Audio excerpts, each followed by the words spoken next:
What's the initiative? I mean, we know that California always gets, you guys have a reputation of being so advanced, like when it comes to so many things, but in reality, you're not, because you're advanced, but only in the direction of the Democrats. Like it advances, but to the same corporate people. So explain the train wreck that is what you guys are dealing with out there. Yeah, I mean, as you just mentioned before we hopped on, yeah, we have top two, but that's really not solving our problems, because now we have Schiff, who bought an election, spent $11 million to prop up his Republican opponent. And, you know, I wrote an op-ed about this that's going to be published pretty soon. But basically, in baseball terms, this is what we call a squeeze play, right? He basically got Garvey to go in as second place, when everyone that was observing leading up to this was thinking, hey, it's going to be Porter or maybe Lee that makes it through with him. And so, again, classic example of the spoiler issue that we have, and yeah, top two is cool until you have this issue, until you have one party running it. And we should really be focusing on having folks from different ideological stripes running, and we should give people the options to vote for different candidates and flavors of candidates. You know, people constantly say, oh, well, ranked choice voting is hard. It's not hard. We're constantly choosing what we're going to choose between two things: a car, these sunglasses. Like we're rating people at all times. So it's not this complicated, you know, thing, right? In 2016, we had about 50 cities using RCV. Now in present day, you know, we had 10 cities. Now we have 50 cities across the country, which is about 60 million people using ranked choice voting. So it's not this unknown thing that we're talking about. It's being used. It's been used in the Bay Area for quite some time. And Cal RCV specifically right now is focusing on expanding RCV throughout the state. At some point, our North Star goal is to have ranked choice voting in the state legislature in 2028. But for now, we want as many voters as possible to be using this in their local elections, so that when big races like these come up, they know what to do. They are able to vote for the candidate that they want. And Paul, you had some thoughts on this when we were chatting offline. I don't know if you want to go ahead and share those. Please. I mean, I'm curious, like, how you're even finding it running this campaign and trying to coordinate different municipalities, because that's hard in and of itself. Mm-hmm. I'll be right back. He needs to get a pen. Just walk Yes. You can go get a pen. Yeah, I mean, it's a huge state. So it is really tough to run multiple campaigns across the state. But we've developed a whole strategy for how we're going to attack California. But really quickly, going back to the Senate race that just happened, it's really unfortunate that Schiff took the opportunity to prop up Garvey and essentially pick his opponent in November. But the thing that underpins this that we really want to get at is that this is not so much a failure of our current system as it is a feature of our current system. This is the top two primary working the way that it was designed to work. And that's deeply unsatisfying for people. It's deeply unsatisfying for Democrats who wanted to see a real showdown between these top candidates. But it's also really unsatisfying for Republicans who I think that the LA Times ran a story today or yesterday that said that this showcases the weakness of the state party right now, where their best chance at getting somebody into the November election is to have a Democrat prop up someone that they think is a weak candidate that they can easily win against. Voters really deserve better than that. And the opportunity to have one general election in the fall where you have the best possible turnout and you have a really broad set of candidates that have to compete for votes based on ideas and not just strategy is ultimately what we want. And we think that this is the reform that gets us there. And there's a little bit in there for everybody.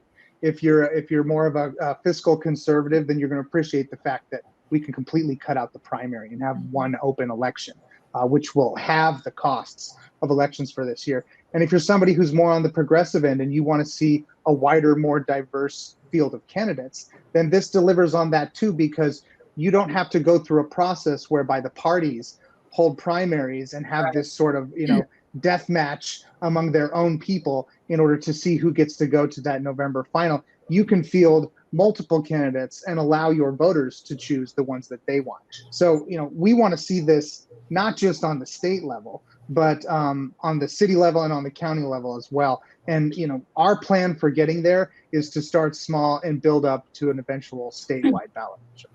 Yeah, I think it's amazing, but we see ranked choice voting, excuse me, in a few places, but I didn't realize that it doesn't necessarily negate a primary. I mean, we have places that have primaries and then have ranked choice voting. So is there something that other than it's a lot less expensive? I get that. But then again, that's something that a lot of people don't like, because one of the things that people love about our electoral process is how much money all the consultant class and everybody can make off of the campaigning. And that is something that is going to be very hard to convince people they can live without. Yeah, I think that there's going to have to be some adjustments made. Some people will really like it, and then, like you're saying, the consultant class, the campaign manager class that gets to work all year in an election year is going to have to take a little bit of a hit. But at the same time, we've got to always be framing this as a voter-centric reform. It doesn't benefit red states, blue states. It doesn't benefit a certain type of candidate. It benefits voters in helping to get consensus winners elected. And yes, you're absolutely right. You can still run a primary. And in a lot of ways, in any state or county that chooses to still run primaries, using a ranked choice primary is going to be extremely beneficial. But if they decide to go that cost-saving route and get rid of a primary altogether and just run a wide field in a general election, that opens the door to a lot more candidates. Because what we're seeing here in California is that if you're planning on running for office in November of 2024, you've been running since 2023. Yeah. And you're spending money, and that's time that you can't be at work. That's time that you can't be with your family, with your kids. And for a lot of people who might turn out to be really great servants of the public, the idea of taking a year or a year and a half away from the activities that you need to be able to sustain your family effectively eliminates you from the process. Whereas if we had a much shorter campaign time where we're thinking you could announce your campaign in the summer instead of the summer prior, right. Then you open the door to a lot of people who otherwise are locked out of politics.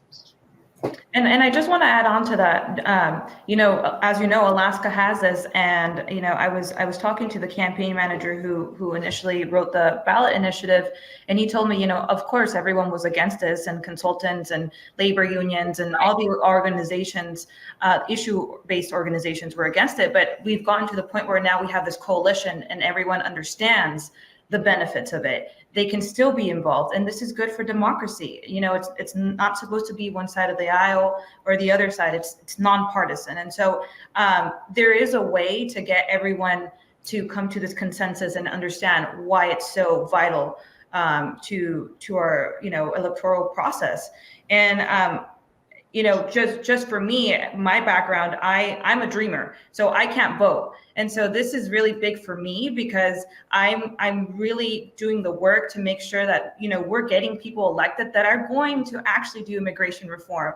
And it's like, what a time to be alive right now, where all these things are happening and all our rights are basically on the line and no one's doing anything. Everyone's just throwing mud across.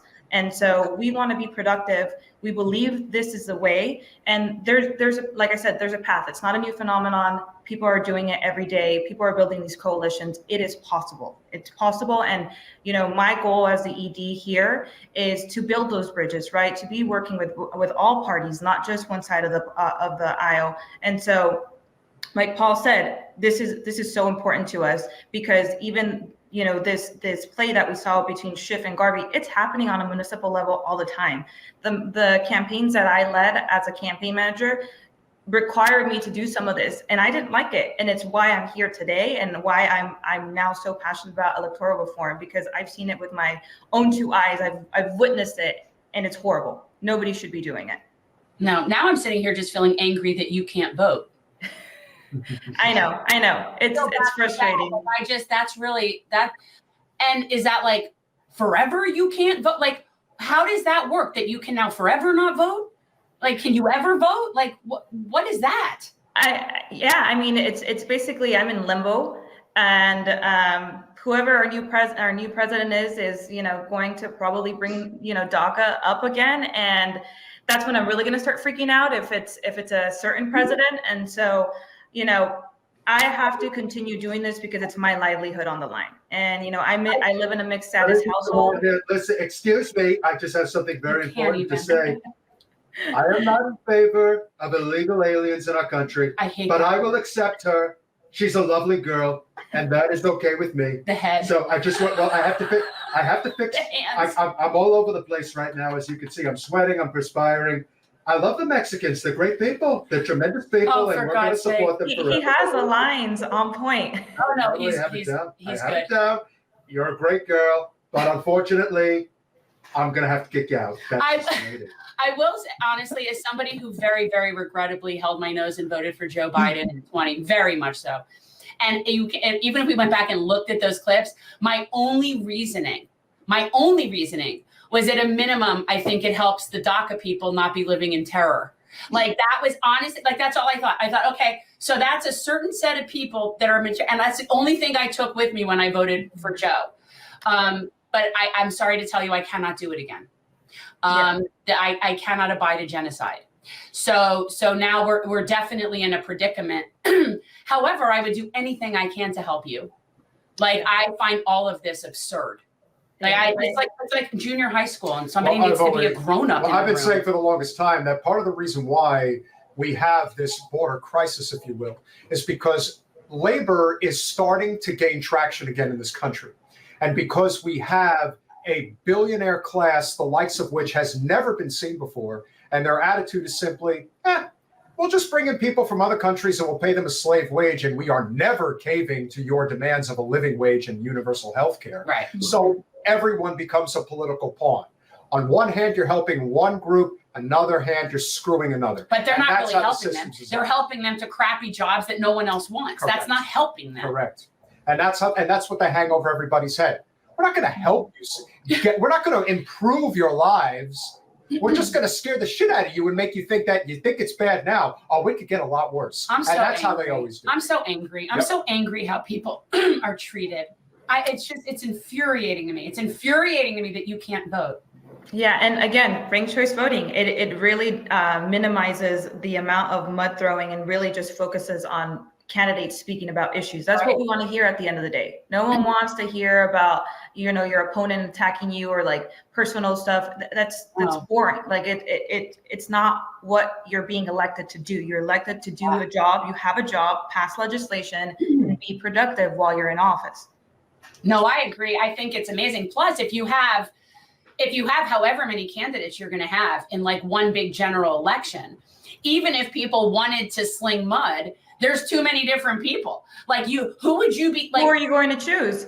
Right. Like who would you pick? Eeny, meeny, miny, mo. Right. So you would have like a bunch of people randomly, maybe like going back and forth, but it wouldn't be focused on any one person. So it would be kind of like thinned out. You would thin out the garbage. Marcela, if you can, and Paul, you as well, if you guys could just talk briefly about the residual effects of Schiff doing what he did, which was having a super PAC pump millions of dollars into Garvey's campaign, making him the nominee, obviously all but ensuring that Schiff will win in November. But at the same time, you now have, I believe, the first GOP statewide top two candidate in the state of California since Arnold Schwarzenegger. And so as a result of that, the effect that could potentially have on down ballot races throughout the state, there are probably a lot of vulnerable seats that are now potentially going to get flipped as a result of having somebody like Garvey at the head of the ticket, as well as having a very weak incumbent president as the top candidate. I do think there's going to be some residual effects. How do you guys see it unfolding as we go forward this year? Well, I don't know if you want to take this one. I think that effectively for Adam Schiff, for him at least, there will be no effectiveness. He's going to get away with this. Unfortunately, in the situation that we're in here in California with the primary structure that we have and the top two runoff, it was a good strategy and it worked. Yeah. He was able to take his main opponent out of the race and he'll probably win. That was Katie Porter's big concern, I think, is that by elevating him to the general, that it's going to help Republicans down the ticket. And if it does, then the Democrats have shot themselves in the foot with this one. Thanks for watching. If you want to support our mission to transform politics into service, please like this video, subscribe, follow us on social media, and consider joining our Patreon, where you'll get early access to our interviews as well as other exclusive content. Links are in the description. Peace out.